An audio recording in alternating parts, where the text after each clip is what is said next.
Page 241, poking and prodding. The lady comes again. She brings an animal doctor with an awful smell and a dangerous looking bag. He spends an hour with Ruby, poking and prodding. He looks at her eyes, her feet, her trunk. When he's done with Ruby, he enters my cage. I wish I could hide under Knot Tag like Bob. Instead, I do a nice loud chest beat, and after a moment, the doctor retreats. We're going to need to put this one under, he says. I'm not quite sure what he means, but I strut around my cage feeling victorious anyway. Oopsies. No painting. No one asked me to paint today. No one asked Ruby to perform. There are no shows, no visitors, unless you count the protesters. Mac stays in his office all day. More boxes. I wake up from a long morning nap. Bob is on my belly, but he isn't asleep. He's watching the ring where 4 men are placing a large metal box. It's me-sized. What's that? I ask, still blurry from sleep. Bob nuzzles my chin. I believe that box is for you, my friend. Not sure what he means. Me? They brought in a bunch of boxes while you were sleeping. Looks to me like they're taking the whole lot of you, he says casually, looking at Pa. Even Thelma. Taking, I repeat. Taking us where? Well, some to the zoo, probably. Others to an animal shelter, where humans will try to find them homes. Bob shakes himself. So I guess all good things must come to an end, huh? His voice is bright, but his eyes are far away and sad. I'm going to miss your stomach, big guy. Bob shuts his eyes. He makes an odd noise in his throat. But what about you? I ask. I can't tell if Bob's just pretending to sleep, but he doesn't answer.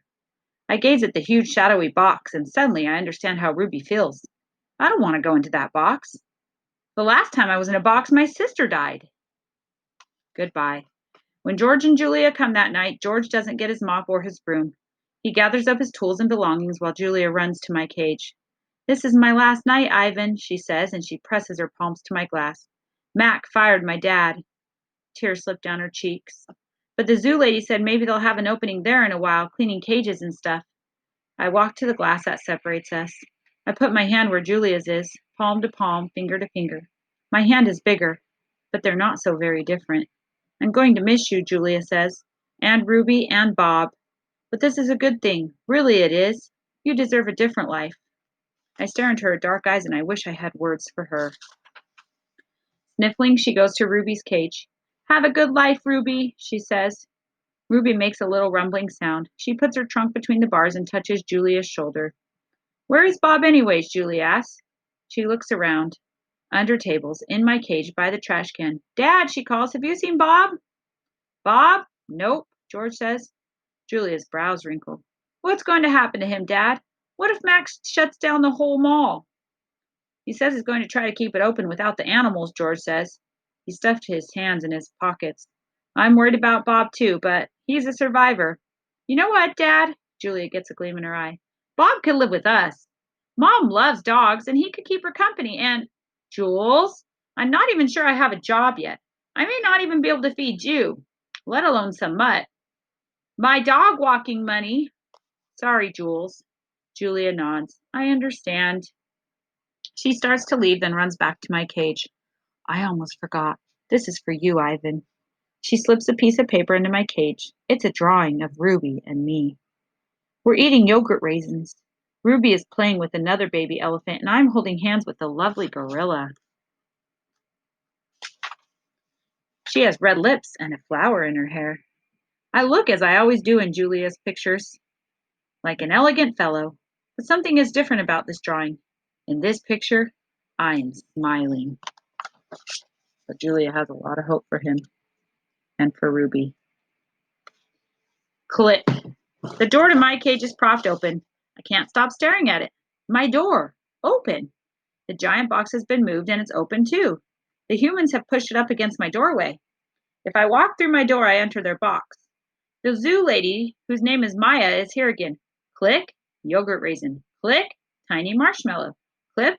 Ripe papaya. Click. Apple slice. Hour after hour, click after click. I look over at Ruby. She waits to see what I will do. I touch that box.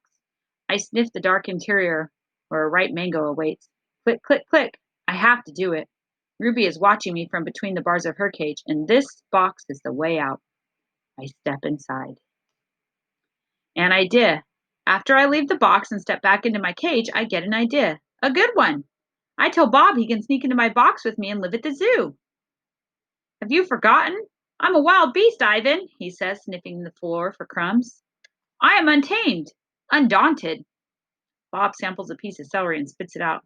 Besides, they'd notice. Humans are dumb, but they're not that dumb. Respect. Ivan, Ruby says, do you think the other elephants will like me? I think they'll love you, Ruby. You'll be part of their family. Do you think the other gorillas will like you? Ruby asks. I'm a silverback, Ruby, a leader. I'll pull back my shoulders and hold my head high. They don't have to like me, they have to respect me. Even as I tell her this, I wonder if I can ever command their respect. I haven't had much practice being a real gorilla, much less a silverback. Do you think the other elephants will know any jokes? If they don't, I tell her, you can teach them. Ruby flaps her ears. She flicks her tail. You know what, Ivan? What? I ask. I think I'm going to go in the box tomorrow. I gaze at her fondly. I think that's a good idea, and I think Stella would have agreed. Do you think the other elephants will know how to play tag? I love tag. Me too, I say, and I think of my nimble sister racing through the brush, always just out of my reach. Photo. Late at night, Mac opens my cage. The full moon falls on his sagging shoulders. He seems smaller somehow. Bob, instantly alert, leaps off my stomach and dives under no tag. Don't bother hiding, dog, Mac says. I know you sleep in here. Mac settles onto my tire swing. Might as well stay one more night. Your buddy's leaving tomorrow. Tomorrow, my stomach drops. I'm not ready. I need more time. I haven't said my goodbyes. I haven't thought this through. Mac pulls a small photo out of his shirt pocket. It's me when I was young. Mac and I are in the front seat of his convertible. I'm wearing a baseball cap and eating an ice cream cone. I was a handsome lad, but I have to admit I look ridiculous. Nothing like a real gorilla. We had some laughs, didn't we, Guy? Mac says. Remember when we went on that roller coaster? Or that time I tried to teach you to play basketball? Mac shakes his head, chuckling. You had a lousy jump shot. He stands, sighs, looks around. He puts the photo back in his pocket. I'm going to miss you, Ivan, he says, and then he leaves. He doesn't look back. Leaving. I'll make sure this one's not too long. All right, we'll finish leaving. Early in the morning, Maya arrives with many other humans. Some have white coats, some have rustling papers. They are hushed, busy, determined. Ruby enters her box first. I'm scared, Ivan, she calls from inside the box. I don't want to leave you. A part of me doesn't want her to leave either, but I know I can't tell her that. Think of all the amazing stories you can share with your new family, I say. Ruby falls silent. I'll tell them your elephant joke, she says after a long pause. The one about the refrigerator. I bet they'd like that. And be sure to tell them about Bob and Julia and me. I clear my throat. And Stella. I'll remember everyone, Ruby says, especially you. Before I can say any more, they roll her cage out to a waiting truck. It's my turn. Bob is hiding in a corner behind my pool. The humans don't even notice him. While they're busy making sure my box is ready, Bob sneaks over. He licks my chin just in case there are any leftovers. You, I whisper, are the one and only Bob. I reach for Knot Tag. She is a limp rag without her stuffing. Dribbles of paint cover her fur. I hold her out to Bob. He tilts his head, confused. To help you sleep, I say. Bob takes her in his teeth and slips away. There goes Bob with Knot Tag. I hope Bob gets a family. All right, till the next time. We stopped at page 258.